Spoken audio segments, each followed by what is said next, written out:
Hey, in this tutorial I will show you how to use the map presets for making your own displacement maps. So for our image we use here, suitable preset is 45 left. We'll open this preset and you need to change the foreground image in the placeholder for this preset. So for that go to your scene 30 foreground placeholder here. Click on the foreground layer, press Command C to copy it, then open foreground placeholder for map preset, this one, and press Command V, so you have pasted your foreground image here. Then make this layer below invisible. Copying is important because now the position and scale is exactly the same as in your scene.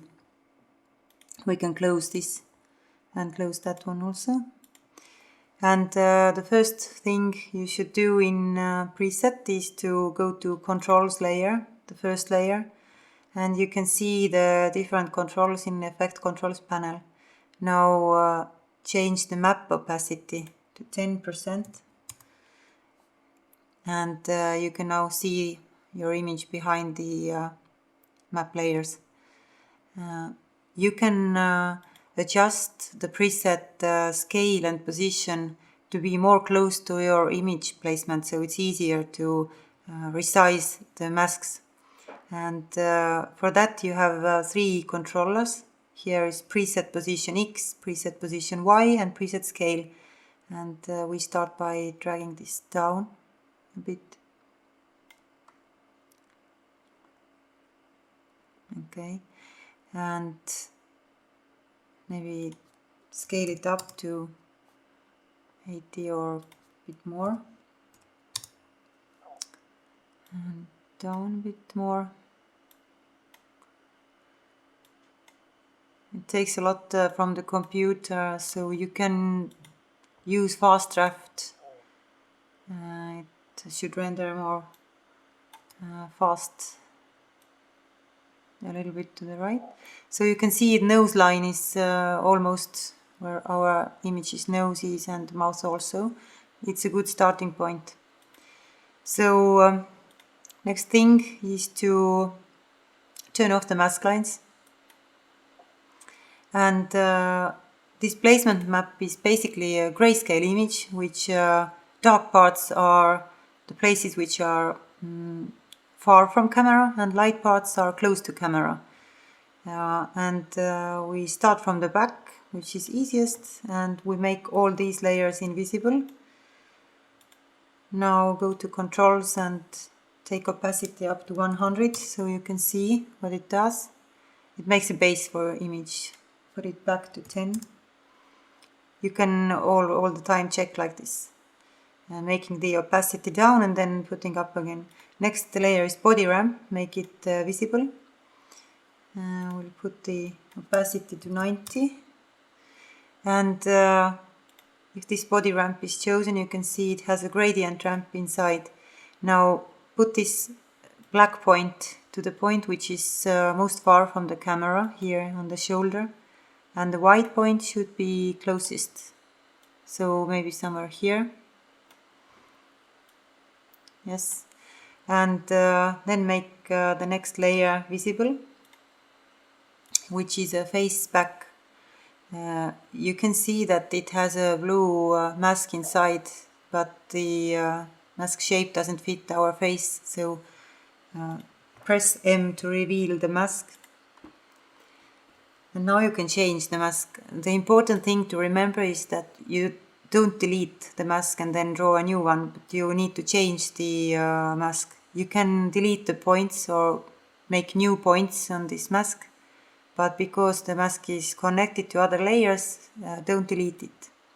So you can use your pen tool and you can delete some points from here because there's too many for this face.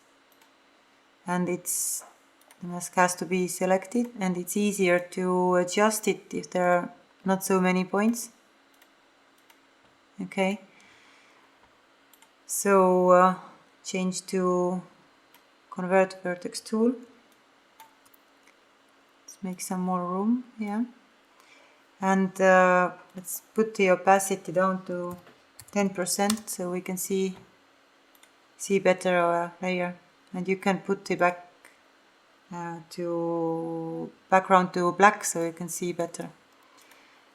Select mask and start to adjust the points so it should follow your face, but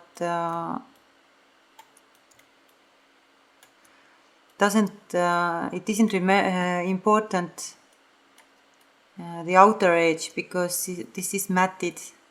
You just need to extract the chin from the body.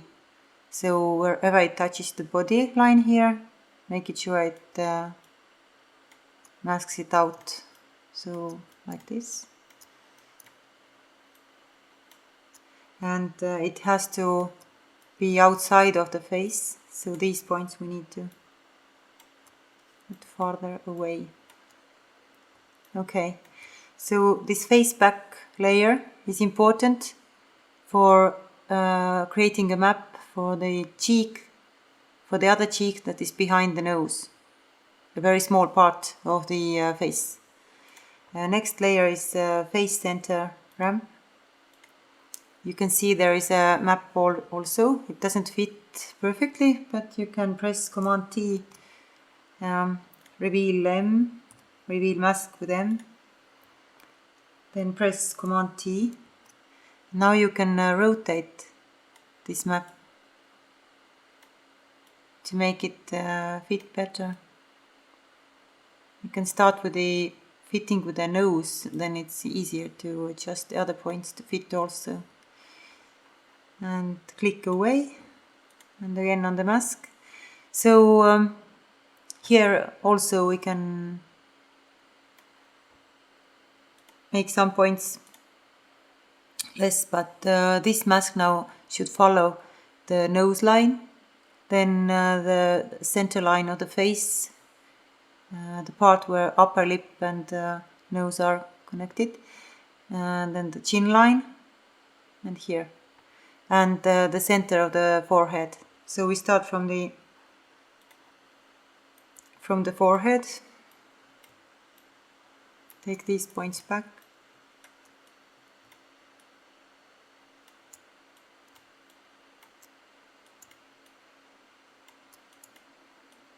this part of the map is quite important.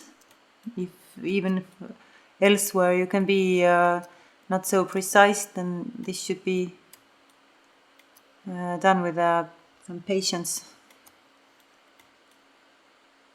And the chin line.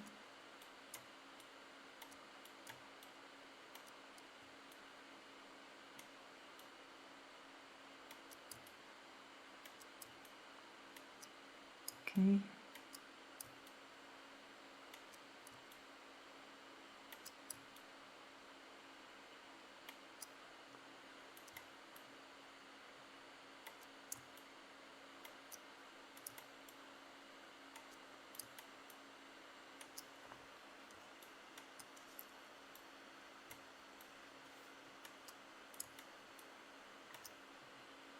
So zoom out, you can see. Okay, that's okay, I think. So the next layer is face highs. You can see there are some masks here also. Press M, so you can see all the masks, and they are named properly. So first take the nose, and you should put the lock on other masks, because then you won't touch them by accident. And when the nose mask is selected, press Command T. Then you can then rotate it to place. You can start with the nose tip, and it fits quite well, so just adjust some points.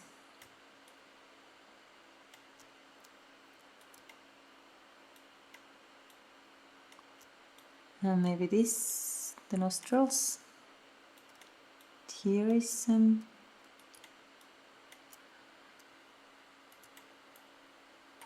Okay, the next mask is mouth. Again, put a lock on nose mask, open mouth mask, Command T, then you can rotate it to fit better. And just to adjust some points.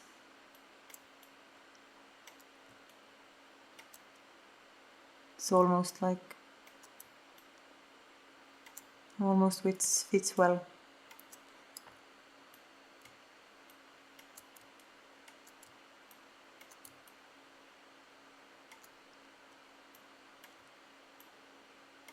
Okay, around the mouth. Then chin. This is not so precise, just make some part of the chin a bit lighter. Makes like that. And then the face mask, which is I'll show you. It should rotate to place. It should follow the eyebrow line and the cheekbone, which are also the higher parts of the face facing the camera. So I will make this part bigger and this smaller a bit.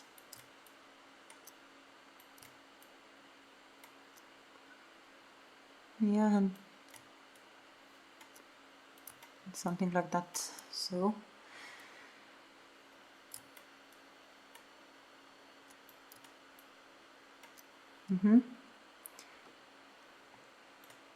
then the next layer is eyes. You press M, you can see there are two masks, but the left eye mask is outside the composition. Just in case if you need it, click on right eye mask, press Command T, and you can put it in place. It makes the eye area a bit darker. And then there is a hair ramp. Hair ramp is also a gradient ramp. You again press M, and now you can see there is a separate part here. If there are not any hair in front of the face, then you don't need this part here, and you can delete this part of the mask. So we only need a very simple mask for her hair, and we'll take these somewhere here.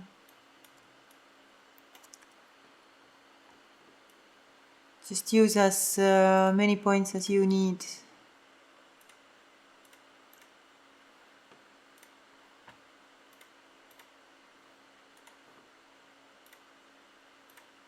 So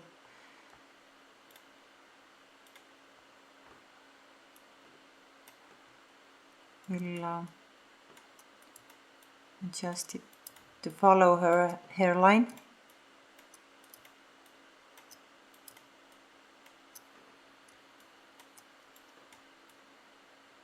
Like that.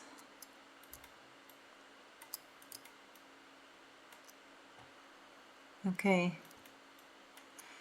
Now if we make the opacity again higher,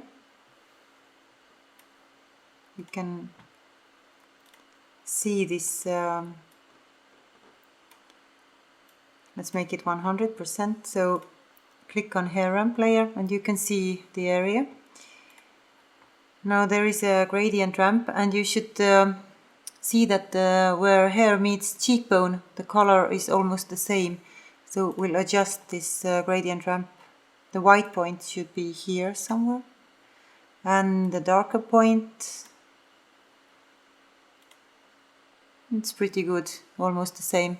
So you can check your how successful your map is in the next composition. But you can see that there is some kind of dark part showing here. I think it's when we put masks on, it's a face back. we need to adjust this mask line. Press M, select the mask, then select these points, and you can see how it updates nicely. So a basis of our map is done, and you can tweak a bit in the controls panel. You should put the blur on. If the mask lines are seen, then turn them off. And you can set the blur amount to higher, because it's shows less mistakes then. And you can also adjust map contrast. We put it -50, then it's softer. And if you put it to 100, then it's really contrasty. We'll use -50. And now you can test your map, how it works in the test composition, which is here. Test your map here. Open this composition, and there are by default some displacement keyframes. You can of course make your own, but this is just for testing your map and if it works well. So you can check the map working by with RAM preview here. And, it seems by dragging the cursor that perhaps we have some. Our mouse is a bit too light, so basically it's good, but let's go back and take face size, and then we can press M and reveal mask properties for mouse. Make the mask opacity to 10% only. Then we'll go back, see how it works now. Is it better?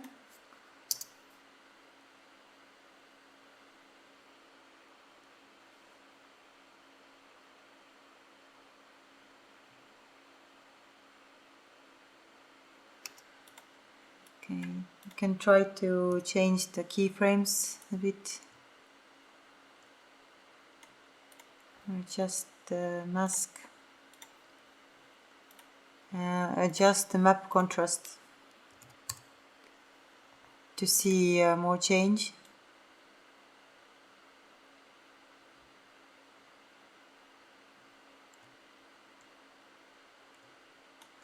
And also you should put the black background on first.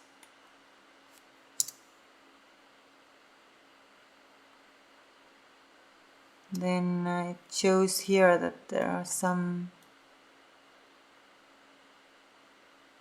You can adjust. It depends on the image what kind of displacement is suitable to use, so it doesn't make the image look weird. So we put it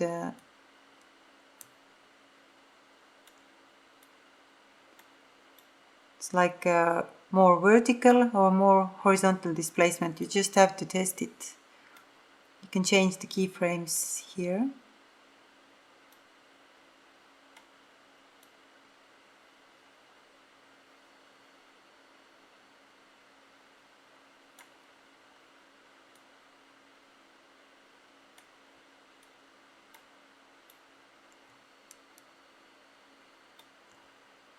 I think like this is okay.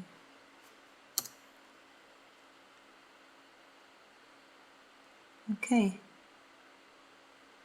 that's fine. So you can tweak your map more here and decide how much displacement you want to use. Maybe it's a bit too much here. Put like 18, yeah. But after you are satisfied with your map, you should go to map preset and render out this one frame, because the preset is you need it also for making a new one. And for that go to composition, add render queue, then you adjust the settings, make it a PNG sequence. If you have a not the background anyways, you can use the RGB plus alpha setting, press OK. Then find the place where to save it, where you find it. Let's put the name to scene 30, map, and render it out.